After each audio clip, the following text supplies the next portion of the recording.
जय हिंद दोस्तों, आपका अपने गुरुकुल में स्वागत है।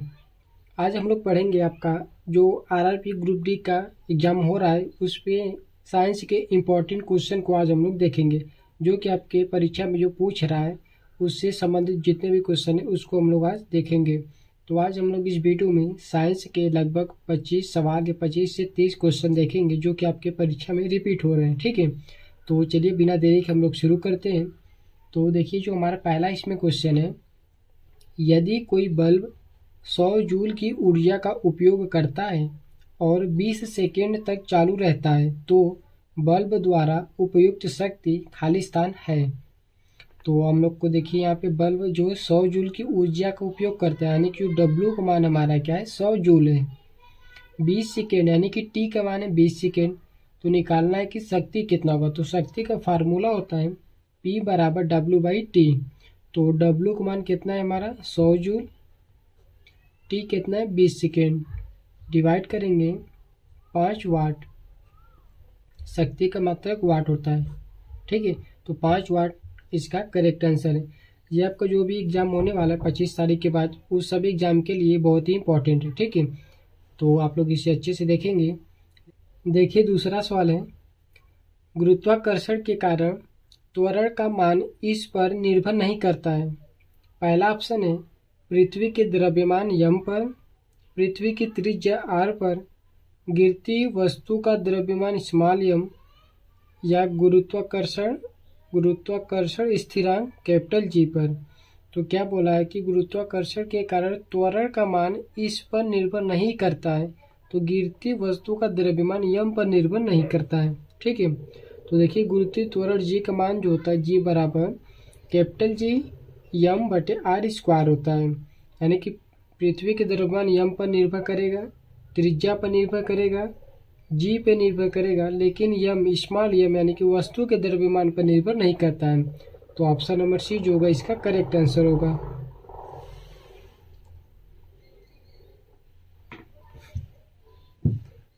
देखिए, तीसरा सवाल है, एल्केन संतृप्त हाइड्रोकार्बन होते हैं जिनमें 2 कार्बन परमाणुओं के बीच एक आबंध पाया जाता है, जिनका सामान्य सूत्र क्या है। एल्केन का सामान्य सूत्र हमको बताना है। ठीक है, तो पहला है CnH2n+2, CnHn+1, CnH2n-1, CnH2n-2। तो देखिए, एल्केन का जो फार्मूला होता है वह CnH2n+2 होता है। एल्केन में सिंगल बॉन्ड होता है। एल्केन के बाद एल्कीन जो आता है उसमें होता है CnH2n होता है, उसमें डबल बॉन्ड होता है। और तीसरा जो होता है एल्केन हो गया, एल्कीन हो गया, फिर एल्काइन, तो उसका फार्मूला जो होता है CnH2n-2 होता है और उसमें 3 बॉन्ड होते हैं। ठीक है, तो ये था तीसरा क्वेश्चन जो कि ऑप्शन नंबर ए जो है इसका करेक्ट आंसर है। अगला सवाल है, यदि 25 किलोग्राम द्रव्यमान वाली कोई वस्तु 8 मीटर प्रति सेकेंड स्क्वायर के एक समान त्वरण के साथ गतिमान है, वस्तु द्वारा लगाया गया बल खाली स्थान है। तो वस्तु द्वारा लगाया गया बल कितना होगा। तो बल देखिए, F बराबर यम इंटू ए होता है। तो यम कितना है 25 किलोग्राम, ए कितना है 8। तो 25 इंटू 8 हम करेंगे तो कितना हो जाएगा 25 बटा 200, और F का मान कितना होता है न्यूटन, तो 200 न्यूटन इसका करेक्ट आंसर हो जाएगा। ठीक है, तो ये था हमारा चौथा सवाल। अब देखिए, आपका अगला जो सवाल है, ये सभी आपके जो भी एग्जाम हो गया अभी ग्रुप डी का 25 तारीख के बाद, यानी कि जो भी 26, 27, 28, तो इन सब के लिए, और आपका जनवरी एग्जाम भी पोस्टपोन हो चुका है। जो भी एग्जाम जनवरी में हो रहा था वो अब 8 और 9 को होगा, बाकी एग्जाम क्या आपका फरवरी में होगा। तो अभी जनवरी तक जितने भी जो भी एग्जाम होंगे उसमें आपका ये बहुत ही इंपॉर्टेंट क्वेश्चन है। ठीक है, देखिए, पांचवा सवाल है, पृथ्वी की सतह पर किसी वस्तु का द्रव्यमान 20 न्यूटन है, चंद्रमा की सतह पर मापे जाने पर उसका भार क्या होगा। तो हम लोग देखिए जानते हैं कि पृथ्वी की सतह पर किसी वस्तु का द्रव्यमान जो होता है वो क्या होगा, चंद्रमा की सतह का क्या होता है 6 गुना होता है। यानी कि चंद्रमा की सतह पर किसी वस्तु का जो द्रव्यमान होगा, यानी कि द्रव्यमान कितना मास हमारा हो जाएगा कितना, मून का कितना होगा, मास हमारा ये द्रव्यमान हो जाएगा किसका, पृथ्वी का, अर्थ का, इसका 1/6 होता है। ठीक है, चंद्रमा पर किसी वस्तु का द्रव्यमान पृथ्वी पे किसी वस्तु के द्रव्यमान का 1/6 गुना होता है। तो देखिए पृथ्वी पे किसी वस्तु का द्रव्यमान 20 न्यूटन है, तो चंद्रमा पर कितना होगा, 20/6 हो जाएगा। तो 20 में 6 का डिवाइड करेंगे तो हमारा कितना आ जाएगा, 3.33 न्यूटन। ठीक है, ये आपका बहुत इंपॉर्टेंट, ठीक है, ये स्टार वाला क्वेश्चन है आपका, पक्का है कि आपको मिल जाएगा आपके शिफ्ट में। तो ये 5वां सवाल था। देखिए अगला सवाल है 6 नंबर। जब कोई वस्तु एक समान वेग से गतिमान होती है तो उसका त्वरण कितना होता है। अगर कोई वस्तु एक समान वेग से गतिमान होगी तो उसका त्वरण हमेशा क्या होगा, शून्य होगा। क्यों, क्योंकि त्वरण का जो फार्मूला होता है, वेग परिवर्तन की दर को हम लोग त्वरण कहते हैं, v-u/t, यानी कि जब तक वेग में परिवर्तन नहीं होगा तब तक हमारा त्वरण का कोई मान नहीं होगा। तो यहाँ पे एक समान वेग यानी कि वेग क्या परिवर्तित नहीं हो रहा है, तो त्वरण हमारा क्या हो जाएगा, 0 हो जाएगा। ठीक है, तो ऑप्शन नंबर डी जो होगा इसका करेक्ट आंसर होगा। देखिए 7वां सवाल। यदि द्रव्यमान 10 किलोग्राम की एक साइकिल 20 मीटर प्रति सेकेंड की चाल से चलती है तो साइकिल की गतिज ऊर्जा ज्ञात कीजिए। तो गतिज ऊर्जा यानी कि काइनेटिक एनर्जी बराबर होता है 1/2 mv²। तो 1/2 m कितना है, 10 kg इंटू v² यानी कि 20 का स्क्वायर। तो 20 का स्क्वायर का मतलब 20 गुणे 20, 2 से काट देंगे 10 बार 20, 1 2 3 0, 1 2 3 0, आपका क्या आ जाएगा, जूल आ जाएगा। ठीक है, 2000 जूल इसका करेक्ट आंसर होगा, यानी कि ऑप्शन नंबर ए जो है करेक्ट आंसर है। तो अब देखिए अब अगला सवाल 8वां है। स्मॉल जी का मान किसके साथ घटता है। द्रव्यमान, आयाम, वजन और ऊंचाई। तो स्मॉल जी का मान देखिए यहाँ पे ऊंचाई के साथ घटेगा, ऊंचाई के साथ घटता है, गहराई के साथ भी जी का मान क्या होगा, घटेगा। और जी का मान ध्रुव पर सबसे अधिक होता है, विषुवत रेखा पर ध्रुव का मान कम होता है। और एक बात देखिए कि जब विषुवत रेखा से ध्रुव पर जाएंगे तो जी का मान क्या होगा, बढ़ेगा, और ध्रुव से विषुवत रेखा पर आएंगे तो जी का मान घटेगा। और केंद्र पर जी का मान हमेशा क्या होता है, 0 होता है, इसको याद रखेंगे। ठीक है, जी का मान ऊपर जाने पर और गहराई में जाने पर दोनों समय क्या होता है, घटता है। ठीक है, और ध्रुव पर सबसे अधिक होता है, विषुवत रेखा पर सबसे कम होता है। और कम से अधिक पर यानी कि विषुवत रेखा से ध्रुव पर जाएंगे तो जी का मान बढ़ेगा, और ध्रुव से विषुवत रेखा पर आएंगे तो जी का मान घटेगा। जी का मान केंद्र पर हमेशा क्या होता है, 0 होता है। ठीक है, देखिए 9 नंबर सवाल है। एक वस्तु को 10 सेंटीमीटर फोकस दूरी वाली उत्तल दर्पण के सामने 15 सेंटीमीटर की दूरी पर रखा गया है। इसका प्रतिबिंब खाली स्थान की दूरी पर बनता है और है, यानी कि प्रतिबिंब का स्थिति बताना, दूरी बताना कितना, और उसका स्थिति वो बताना है कि वो कैसा बनेगा, आभासी, वास्तविक। ठीक है, तो देखिए यहाँ पे वस्तु को 10 सेंटीमीटर फोकस दूरी यानी कि एफ का मान हमको दिया है 10, और ये उत्तल दर्पण है तो ये +10 होगा, +10 सेंटीमीटर। दर्पण के सामने 15 सेंटीमीटर की दूरी पर एक वस्तु रखा गया है, यानी कि यू का मान है कितना है, 15 सेंटीमीटर, तो -15 सेंटीमीटर हो जाएगा। हमको भी का मान बताना है, भी का मान हमको बताना है क्या आएगा। ठीक है, तो यहाँ पे देखिए फार्मूला जो होता है, दर्पण है तो दर्पण का फार्मूला 1/f बराबर 1/b + 1/u। तो एफ का मान हो गया 10 बराबर, भी का मान निकालना है, यहाँ पे हो जाएगा -1/15। तो ये 15 जो इस साइड आ जाएगा तो 1/b बराबर हो जाएगा क्या, 1/10 + 1/15। इसको हल करेंगे तो 1/b बराबर हो जाएगा आपका कितना, 15 यानी कि 30 एलसीएम हो जाएगा, तो यहाँ पर हो जाएगा 3 और इधर माइनस था इधर प्लस में हो जाएगा, तो आपका कितना हो जाएगा इसका प्रतिबिंब की दूरी। तो यहाँ पे देखिए उत्तल दर्पण है ना, तो प्लस हो गया, ठीक है, ये माइनस हो गया और हमको बी का मान बताना है उत्तल दर्पण। तो बी का मान निकालेंगे तो 1/10, ये प्लस का माइनस हो जाएगा 1/15 और ये माइनस इस समय आगे इधर तो प्लस हो जाएगा। तो एलसीएम 3 + 2 5 हो जाएगा, तो 1/v बराबर 5/30।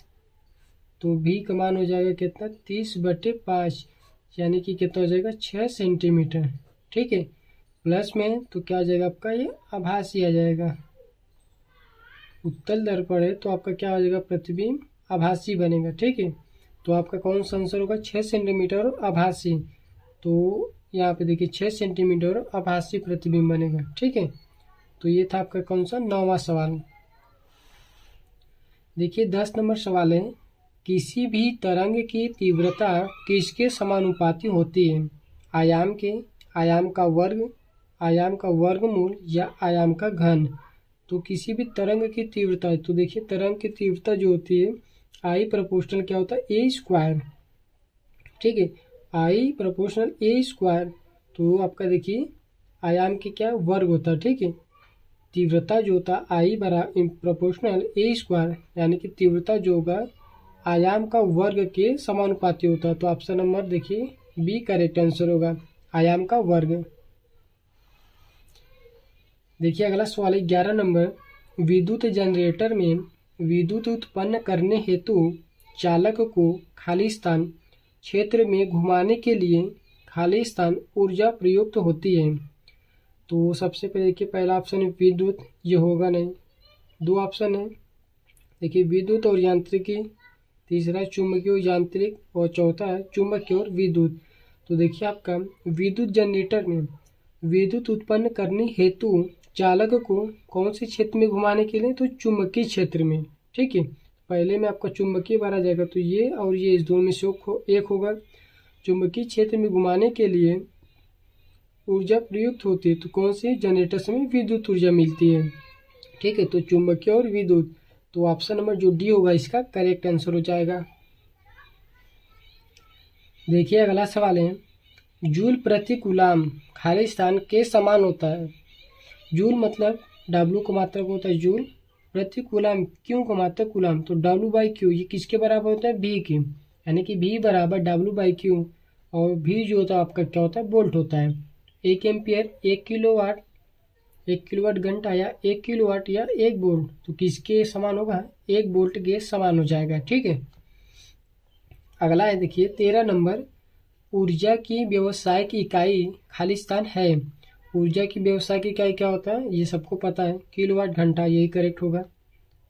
क्या हो जाएगा किलोवाट घंटा। तो 1 किलोवाट घंटा बराबर होता है 3.6 × 10⁶ जूल होता है।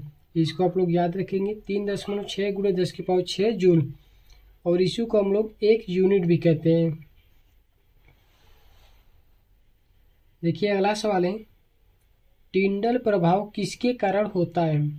प्रकाश का प्रकीर्णन, प्रकाश का फैलाव, प्रकाश का अपवर्तन या प्रकाश का परावर्तन।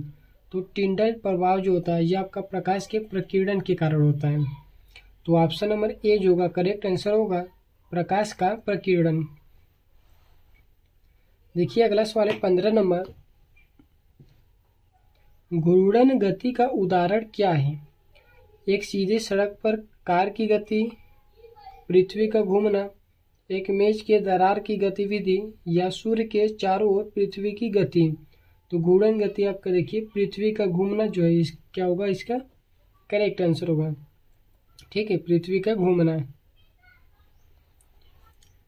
देखिए 16 नंबर है, सफेदी के दौरान CaOH का ट्वाइस दीवारों पर खाली स्थान का एक पतला परत बनाने के लिए CO2 यानी कार्बन डाइऑक्साइड के साथ धीमी गति से प्रतिक्रिया करता है। CaO, CaSO4,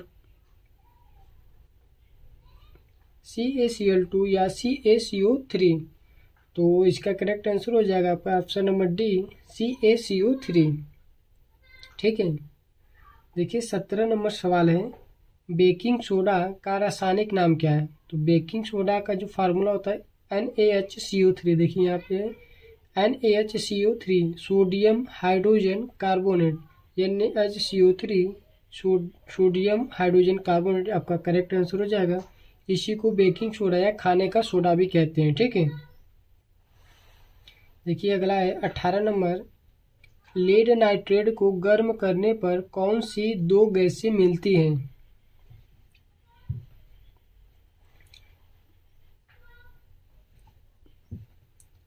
लेड नाइट्रेट को गर्म करने पर कौन सी दो गैसें मिलती है? तो देखिए इसका रिएक्शन सबसे पहले देखेंगे हम लोग। लेड नाइट्रेट यानी कि PbNO3 का ट्वाइस। लेड नाइट्रेट को गर्म करेंगे तो आपका PbO निकलेगा प्लस NO2 प्लस CO2।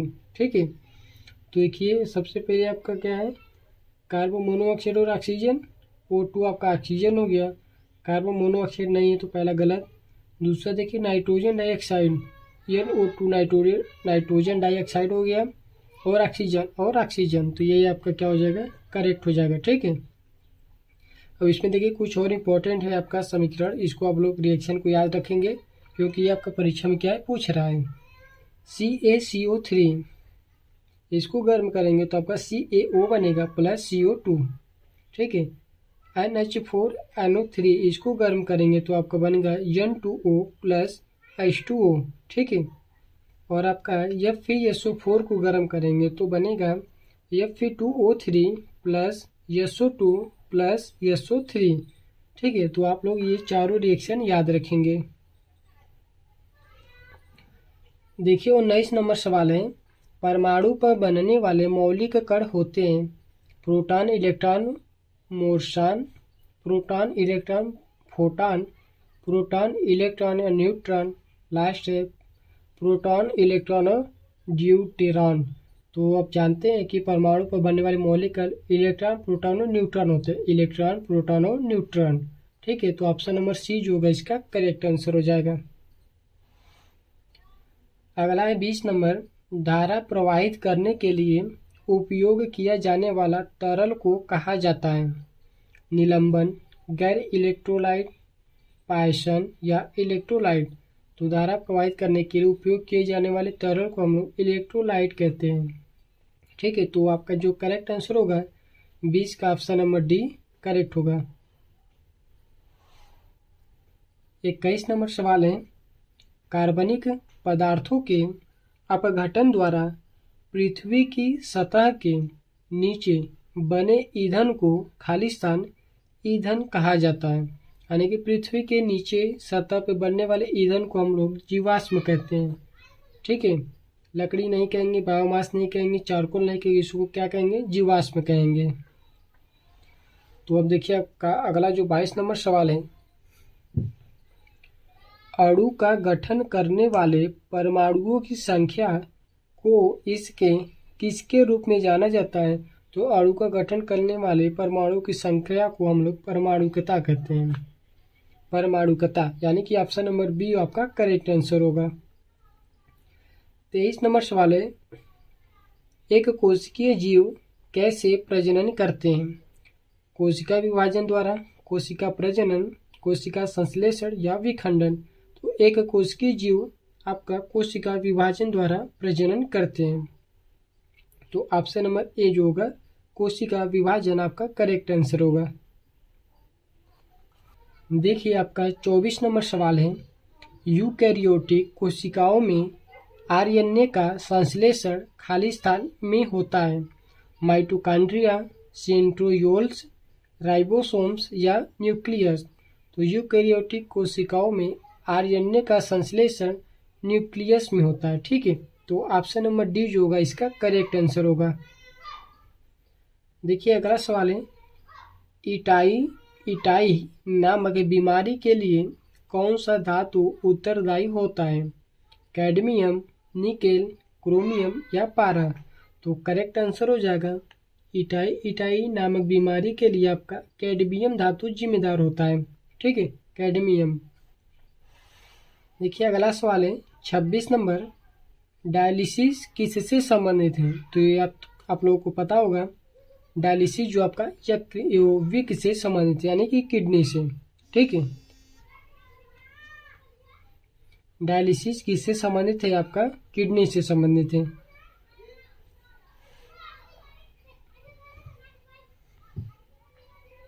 अगला है 27 नंबर, पौधों में फ्लोएम मुख्यतः उत्तरदायी है आहार वजन के लिए, ऑक्सीजन वहन के लिए, अमीनो अम्ल वहन के लिए या जल वहन के लिए।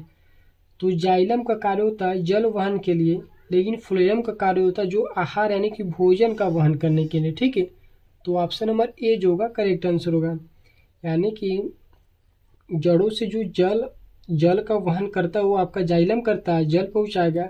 और आपका फ्लोएम का होता है जब भोजन बन जाता है तो भोजन को वहन यानी कि भोजन को सभी जगह पहुंचाने का कार्य कौन करता है? फ्लोएम करता है। जाइलम जो होता है वह एक ही दिशा में चलता है और फ्लोएम जो होता है वह दोनों दिशा में जाता है। ठीक है, तो अभी इतना याद रखेंगे। अगला देखिए आपका क्वेश्चन है, कौन सा पादप ऊतक एक मृत ऊतक होता है? पैरेन्काइमा, स्क्लेरेन्काइमा या कोलेन्काइमा। तो मृत ऊतक जो होता है वो आपका स्क्लेरेन्काइमा होता है। ठीक है, और स्क्लेरेन्काइमा के कारण ही कठोरता आती है पौधों में। जैसे कि आपका अखरोट का जो बाहरी हिस्सा होता है, अखरोट का बाहरी हिस्सा उसका कवच वो कठोर होता है, आपका स्क्लेरेन्काइमा का होता है। इसी तरह आपका नारियल जो है वो भी ऊपर का जो मजबूत होता है कठोर होता है, किसके कारण होता है? स्क्लेरेन्काइमा की वजह से। ये मृत होता है लेकिन ये क्या है? कठोरता प्रदान करता है। और कोलेन्काइमा जो होता है आपका लचीलापन देता है। ठीक है, कोलेन्काइमा लचीलापन, स्क्लेरेन्काइमा कठोरता।